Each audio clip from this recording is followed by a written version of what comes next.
Bonjour. Alors, je vais répondre à une des questions qui était d'avoir des précisions sur ce que c'est que l'énergie masculine et l'énergie féminine. Alors, je ne vais pas rentrer dans des choses trop théoriques. En fait, je vais le présenter avec des exemples, en fait, parce que sinon, vous pouvez aussi aller lire sur Internet ce qu'on dit là-dessus.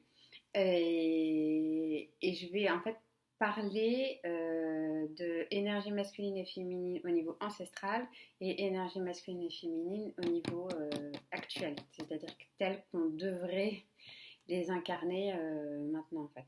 Voilà. Alors, au niveau ancestral, donc le masculin, bah, c'est la vérité, mais la vérité absolue, c'est-à-dire celle qui vient de l'extérieur, celle qui vient bah, du coup du père, hein. Pour simplifier, je dirais masculin père et féminin mère, hein, tout simplement. Et en fait, donc, et ça vient aussi de Dieu, hein, aussi, du coup, du ciel, de Dieu et tout, dans les religions judéo-chrétiennes. Et c'est vraiment, il dit en fait, c'est comme ça, non, c'est plutôt, c'est ça que tu dois croire et pas autre chose. Où il va dire, surtout ne réfléchis pas par toi-même, quoi. Je sais ce qui est bon pour toi, ne réfléchis pas par toi-même, ou je sais ce que tu dois penser, ne réfléchis pas par toi-même. Voilà. Donc ça, c'est vraiment l'énergie ancestrale. Au niveau féminin, du coup, c'est le mouvement, hein, c'est le mouvement intérieur qui régit bah, la naissance, la mort. Du coup, il y a la notion de droit de vie et de mort sur ses enfants aussi au niveau ancestral, qui d'ailleurs se traduit au niveau plus contemporain sur le droit de vie et mort émotionnel en fait sur ses enfants. Notamment à travers le fait de castrer toute forme de spontanéité, de naturel, d'élan naturel, en passant soit par l'humiliation ou la culpabilisation. Voilà, donc du coup c'est une sorte de mort émotionnelle, une mort d'une partie de l'être, quoi. Donc voilà. Et donc, elle dit, voilà, ne sois pas spontanée, n'aie pas d'impulsion, voilà, ne sois pas, surtout pas naturelle, etc. Donc ça, c'est vraiment au niveau ancestral. Alors, au niveau, j'ai un exemple assez rigolo, enfin, que c'est pas rigolo sur le moment, qui m'a gonflé, mais que je partage parce que maintenant j'ai du recul, mais qui était un exemple de comportement du coup très patriarcal, hein, voilà, masculin ancestral. C'est vraiment, par exemple, le patron, on est dans une boutique, il y a les spots qui sont allumés et il fait hyper chaud, il fait 40 degrés dehors, c'est canicule, etc.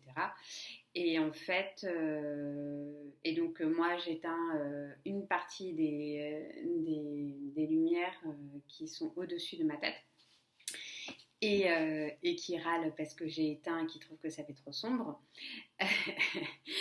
Et que je lui dis, en fait, le truc, ok, pas de souci, je veux bien rallumer, hein, c'est ta boutique, mais moi j'ai chaud en fait, ça me tient trop chaud. Et là, il me répond, c'est pas possible, c'est des LED, ça chauffe pas.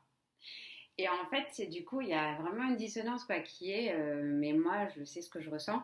Si je sens que les spots me tiennent chaud et que je vois bien, je sens bien que quand je les éteins, j'ai un peu moins chaud et que mon bien-être, en fait, est censé primer, hein, mais du coup, qu'est-ce qui se passe quoi, en fait, comment je fais pour gérer le truc? Et surtout que lui, donc du coup, n'a même pas pris la peine parce qu'il est parti donc on est d'accord, hein, d'une croyance, pas d'une croyance, pardon, d'une vérité absolue qui vient de l'extérieur, qui est, et c'est écrit sur les étiquettes des LED, je sais pas quoi, ne chauffe pas. Et donc du coup, il va pas le vérifier par l'expérience en mettant sa main au niveau du LED ou en se tenant en dessous pour vérifier si effectivement c'est chaud, pas chaud, on éteint pour voir et tout. Donc il ne vérifie pas par l'expérience pour voir si éventuellement bah, ce qu'il pensait, cette vérité absolue, peut-être qu'en fait, bah, elle pourrait être un peu plus relative en se rendant compte que peut-être que ce genre de spot, peut-être qu'ils sont vieux et que du coup ils chauffent, peut-être que par contre canicule en fait ça chauffe. Enfin voilà, tout ça qui font que il y a la relativité qui existe et qu'elle est censée en fait normalement remettre en question tout ce qui est absolu. Voilà. Donc, bref, c'est pas grave. À l'époque, j'ai pas su dire tout ça. Donc, sur le moment, j'étais un peu déstabilisée. Mais voilà. Donc, pour l'énergie, comment dire, actuel, du coup, c'est le masculin. Donc, c'est vraiment le côté accéder à sa vérité personnelle. Donc, commencer en fait à réfléchir par soi-même et accéder à sa vérité personnelle. Et là où c'est hyper difficile, et on tombe tous dans le panneau, moi y compris, c'est parce que là, ça c'est quand même vachement débloqué, pardon, et développé on commence de plus en plus à prendre conscience de son libre arbitre, etc. Blabla. Et en fait, là, le plus dur, c'est que comme on a accès à quelque chose de génial qui est sa capacité à se créer sa propre vérité, et parce qu'on en a été privé avant, on ne savait pas qu'on l'avait, et qu'on avait le droit. Et en fait, le truc, c'est qu'on veut tellement partager ce truc génial qui est d'avoir sa vérité personnelle. En fait, on l'impose. Donc, en fait, on fait aux autres ce qu'on nous a fait à nous, sans s'en rendre compte, bien évidemment, c'est complètement inconscient. Mais il va falloir commencer à prendre conscience de à quel moment je partage et à quel moment, en fait, j'ai vraiment envie de convaincre l'autre que j'ai raison, quoi. Donc voilà, je le fais aussi. Voilà. Ensuite, donc du coup, dans le féminin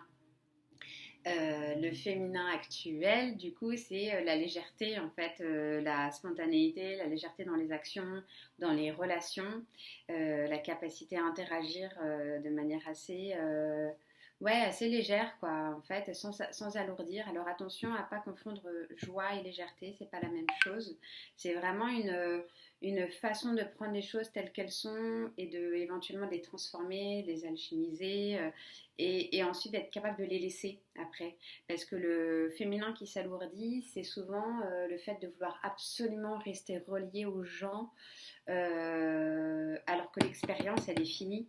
Et du coup, voilà, ça alourdit beaucoup les relations en fait. Faut faire attention à ça.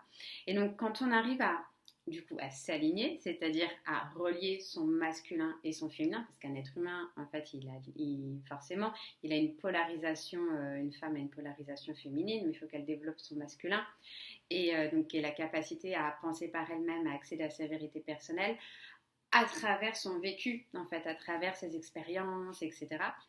Et c'est l'inverse, du coup, pour les hommes, donc c'est de commencer à tester par des expériences leurs croyances pour voir si en fait elles sont toujours d'actualité ou s'il faut les remettre en question. Au final, c'est juste deux fonctionnements qui sont différents. Mais on en revient après au milieu, on se rejoint, voilà. Et en fait, pour moi, l'exemple type, c'est le jeu. C'est-à-dire qu'en fait, on ne peut pas jouer correctement sans règles. Et avec que des règles et sans jeu, on s'emmerde. Donc en fait, j'ai des trucs de jeux de société, quoi, tout simplement. C'est vraiment l'incarnation du masculin et du féminin reliés, quoi. Avec donc le cadre et le jeu, le cadre et le mouvement, quoi. Voilà. Qu'est-ce que je voulais dire d'autre aussi? Ouais, je voulais raconter des petites anecdotes sur les fonctionnements du coup dans le réel. Dans le quotidien, ça donne par exemple, quand on monte un meuble avec Victor, donc, mon conjoint, et ben, on a deux façons complètement différentes de monter les meubles. C'est-à-dire que moi, je vais me baser sur mon expérience. Alors déjà, en plus, j'aime bien ça. Donc, du coup, j'en ai déjà monté plein.